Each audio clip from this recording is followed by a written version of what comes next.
Welcome to the Paranormal Bible Podcast. It's going to be a wild one. This week you are joining us for a paranormal probe into two very unsettling flash fiction stories. That's right. That pull back the curtain on history and myth and reveal something else. Something else entirely. Entirely. Yeah. We're talking weird tales, ghost stories, and maybe even something beyond. Oh, for sure. All explored with the sense of cinematic dread.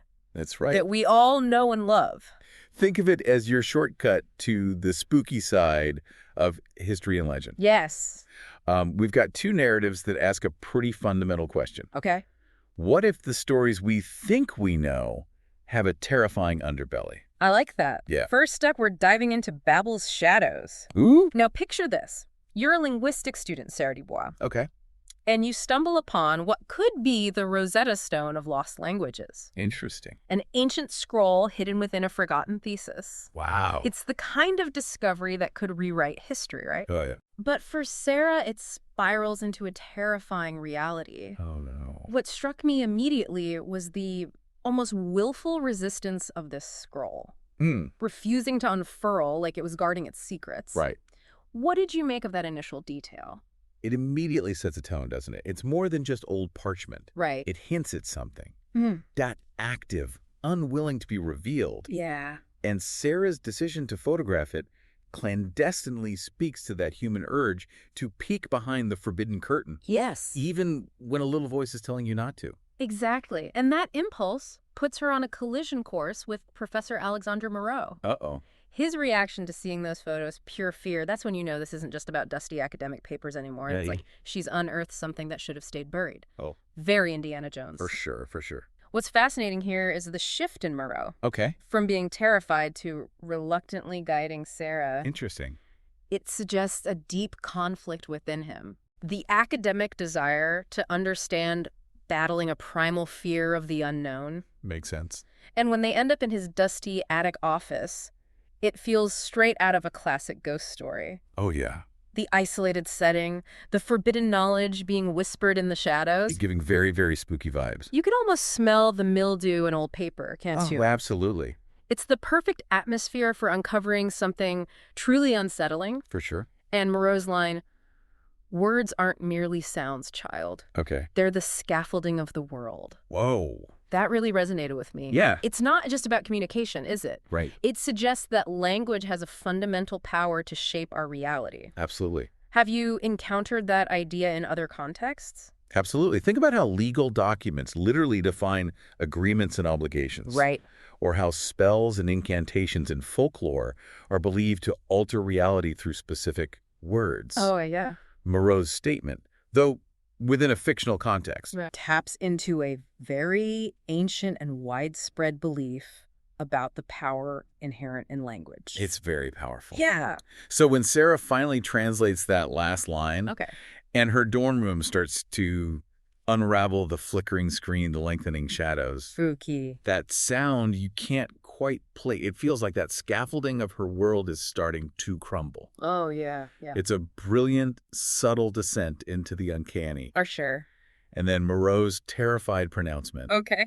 May whatever gods still listen have mercy upon us. Oh. It's the moment where the dread solidifies. Yeah. This isn't just a spooky occurrence. Right. It's a potential catastrophe. Oh. The immediate aftermath throws you into sensory overload, doesn't it? The oppressive silence, then the disorienting whispers, an alien language invading her mind. It's scary. And the visual of the words themselves twisting on signs and in books. Yeah. It's such a visceral representation of reality breaking down. It's a great image. It makes you think about how much we take language for granted. Yeah. As the very foundation of our understanding. Absolutely. And their flight to London marks this irreversible shift. Okay. Moreau is no longer the detached academic. Right. He's a prophet of doom. No. Explaining the Tower of Babel not as a myth of origin, but as a cataclysm that shattered language Oh. and left behind this lingering dangerous power. So Babel was an event. Right. Okay. Not just a story. I see. And that's when we meet the listeners. Oh. To you, what does this idea of a secret society guarding against linguistic Armageddon bring to the story? The listeners introduce a sense of hidden history, Yeah. a clandestine battle that's been waged for millennia. Right. They're the guardians against those who would exploit this primal power. I see. And Moreau's declaration that Sarah, as the wielder of the undying word, is now either humanity's greatest hope or its ultimate threat. Wow. That immediately raises the stakes Yes. and transforms Sarah's personal nightmare into a global crisis. Right. So it's not just her problem anymore. It's Exactly. Everyone's. which throws her into this brutal training with Anya, the listener elder, Okay. in a crumbling Scottish abbey. Whoa. The imagery is so stark. Yeah. The wind, the ancient stones. Right. It really conveys the harshness of this preparation. Oh, yeah? It's not just about deciphering texts anymore. Okay. It's about forging an almost unbreakable will. Wow. Anya's methods reciting Icelandic sagas against the elements, memorizing Sumerian cuneiform until it's etched in your bones. That's hardcore. It's about pushing her to her limits. I see. What did you make of Anya's philosophy? Okay. Pain is a teacher, child. Your body is merely a vessel. Whoa. Master it, and the word will flow true. It speaks to a very ancient idea, doesn't it? That the physical and mental are intertwined. Right. And that true understanding often comes through hardship. It's about stripping away the distractions of the mundane to access a deeper level of awareness. I like that. Yeah. And then we see the listener's arsenal, these bizarre relics thrumming with unseen power. It's a tangible representation of the weirdness they confront, isn't it? It is, yeah.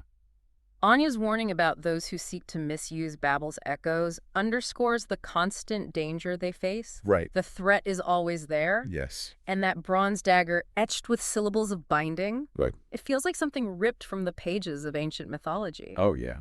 But Anya's wisdom, the weapon matters less than the will, child. Right. It brings the focus back to Sarah's inner strength. I see. It's not about magical artifacts as much as the wielder's resolve. Wouldn't you agree? Absolutely. The artifacts are tools, perhaps amplifiers, Right. but the true power resides within the individual's connection to the word Okay. and their mental fortitude. The journey to Istanbul and the oppressive feeling in those ancient tunnels with Keda sensing the wrongness of the Babel resonance. Yeah. It's like the very stones are whispering secrets of the past. Right. And not friendly ones. They're not friendly ones. No. And then comes the gut punch, Sarah's realization of Moreau's betrayal. Uh-oh. It makes you wonder, what was his ultimate goal? Anya suggests it was a hunger for knowledge that ultimately corrupted him, making him vulnerable to the word's darker aspects. I see. The encounters with speakers in Bhutan and the Amazon highlight the global scope of this threat, Right. with individuals twisting language for their own ends, Yes. manipulating nature, weaving illusions. Oh, yeah. It paints a picture of a world where language is a weapon in a hidden war. Very cool. Yeah. The loss of Kisuke in Venice. Oh. That's the brutal reminder of the human cost of this conflict. It's a tragedy. It is. And the speaker's powers manifesting grotesquely. Yeah. It's a horrifying image of the word twisted into something monstrous. I see.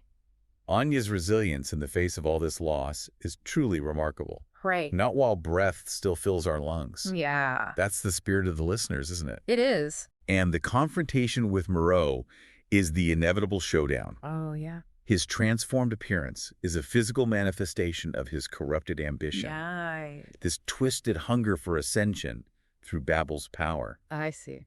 Anya's counterspell offers a moment of hope. Yeah. But Moreau's taunts are aimed directly at Sarah, Right. trying to exploit her connection to the undying word. But Sarah's response is so clever. Instead of mirroring Moreau's aggression, she uses the ancient Sumerian to dismantle his creations. It's a fundamental difference in their understanding of power. Okay. Moreau sees it as something to control and dominate. Sarah is starting to see its potential for creation, Right. even destruction, in a different way. Interesting. Moreau's frustration and his accusation that Sarah fights for a stagnant world, Yeah. it's the classic argument of the radical revolutionary versus the preserver of the status quo. For sure. But within this context, Moreau's revolution is one of chaos and monstrous transformation. The battle within the crumbling palazzo, with Moreau revealing he's woven Babel's core into the very fabric of the place, Whoa. raises the stakes to apocalyptic levels. The stakes couldn't be higher. And in that intense moment, Sarah has this incredible realization that Babel isn't just a broken language, but a fractured form of communication yearning for reconnection. It's a profound shift in perspective. Right. Her decision to weave words in invitation rather than attack is a huge risk. Yeah. But it's driven by this newfound understanding. And it works. And it works. Wow. The corrupted shadows waver, the unnatural storm subsides. The luminous thread forming around Sarah is a beautiful image, suggesting a potential for healing and reunification. I see. Moreau's defeat isn't through brute force, but through his inability to grab this fundamental truth. Interesting. Sarah's words to him, there is no meant to be, only choices. Wow. You could only see domination, Moreau, never connection. Powerful stuff. It's a powerful statement about free will and the different paths we can choose. For sure. Leaving him to his regret feels like a form of justice. Yeah. A recognition of his wasted potential. I see. And Anya's final words, the battle shifts now, child. It is far from over. Oh. Remind us that this is an ongoing struggle. Right. That the echoes of Babel will continue to resonate. Okay. Sarah stepping into the dawn light, scarred but carrying a hard-won peace. It's the end of the chapter, but the fight continues. Yeah. It makes you wonder what other fractured forms of communication might be yearning for connection in our world. It's a potent ending, highlighting the responsibility that comes with power. Right. Especially the power of language. Yeah. And the constant vigilance required against those who would seek to corrupt it. Now, for our second paranormal probe, Okay. we journey back to the 11th century BCE. Whoa. The Valley of Elah. Interesting. For a very different take on a familiar story, the Philistines' Goliath. Forget the epic battlefield you might be imagining. Here, an eerie silence hangs heavy in the air. Young shepherd David arrives to find an abandoned Philistine camp. Oh. What struck you most about that initial scene of desolation? The absence of what you'd expect after a battle is deeply unsettling. Okay. Untouched weapons, signs of struggle, but no bodies. Right. It suggests a predator far more efficient and terrifying than any human army. Yeah. The description hints at a hunger that leaves nothing behind. And then David encounters Elhanan, a Philistine warrior who initially dismisses legends. Right. Their shared unease as dawn breaks over this deserted camp forges this unlikely alliance. I see. The shrunken Philistine lance and the desiccated armor.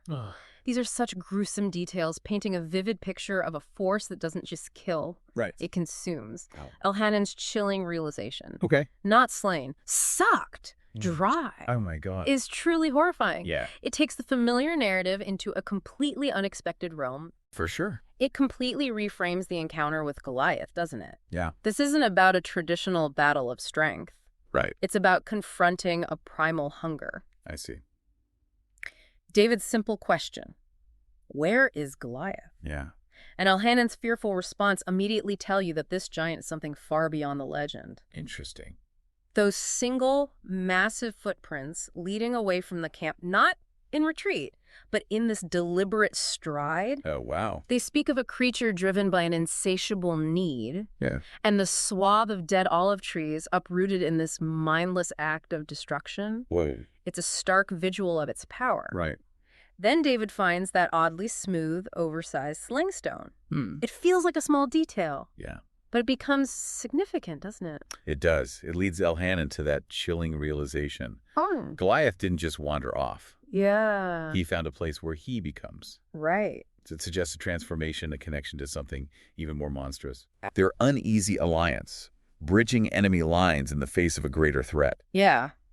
is a compelling twist on the classic story. It is. And David's quiet determination, a wiser one, learns why it must be slain. Oh. It shows a maturity and a sense of responsibility beyond his years. Right. This isn't just a brave young boy. Yeah. He's someone who understands the need to confront the unknown. I like that. Their tense journey through that silent landscape. Right.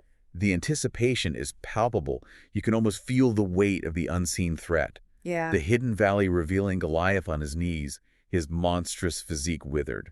Oh, wow. But those eyes glowing with a terrifying hunger. Right. It's a shocking image. Yeah. The contrast between his weakened state and the intense need in his gaze is deeply unsettling. I agree. And then that passage they entered, not a cave, but a gullet. Right. That's a moment of pure body horror, isn't it? Absolutely. The horrifying evidence of Goliath's feedings, the shattered bones, the scraps of bronze, it solidifies the monstrous reality. For sure. Elhanan's bitter insight. Okay. Every legend starts with a man boy. Then comes the thirst. Some thirsts just grow teeth. Oh. It's a cynical but perhaps truthful look at how even heroes can be corrupted. Right. The encounter with Goliath in the darkness, his unnatural speed despite his apparent starvation, Elhanan's desperate cry to run. Yeah. It's a truly frantic and terrifying scene. And in the midst of that chaos, David's accidental discovery of the phosphorescent spores revealing the ancient carvings. It shifts the narrative again. Okay. This wasn't Goliath's lair. It was his cage, a place where they tried to contain him before. I see. Elhanan's sacrifice, pushing David to safety and entrusting him with his axe, is a powerful moment of selflessness. Yeah. His dying words, hinting at Gath and the nature of this hunger, leave David with a terrifying legacy. David's encounter with the old woman in the desolate south. Okay. She feels like a figure straight out of ancient folklore. With her cryptic words about demons wearing skin and Goliath being a bell tolling in the darkness. It's a chilling image. Right. David's desperate attempt to understand those carvings leads him to this shocking revelation about Gath and the words that shape shadows. Interesting. What did you make of this idea of a city that understood the demon? It introduces a layer of dark magic. Yeah. A suggestion that the Philistines of Gath weren't just warriors, Right. but perhaps delved into forbidden knowledge to control or understand such entities. I see. The old woman's horrified recognition of the corrupted glyphs and her stark warning about the power involved, Yeah. power enough to damn you, little shepherd, highlights the perilous path David is now treading.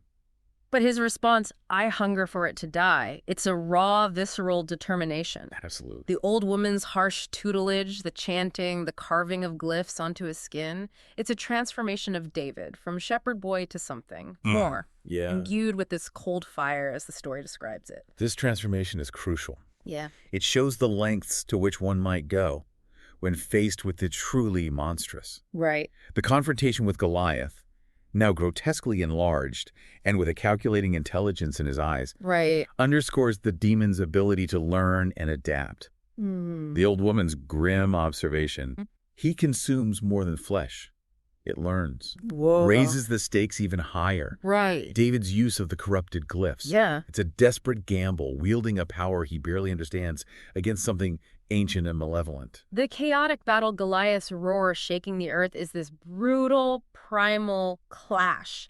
Yeah. David's strategic use of the blood-soaked glyph in his sling to disrupt the demon's focus shows a quick-wittedness born of necessity. That's a great image. And then that horrifying image of Goliath's monstrous transformation as a spectral shadow is wrenched from his form. Yeah. It's the true nature of the beast revealed. Absolutely. Goliath's diminished state, whimpering about being seen by the retreating shadow. Oh, wow. It leaves you with this lingering sense of dread, doesn't it?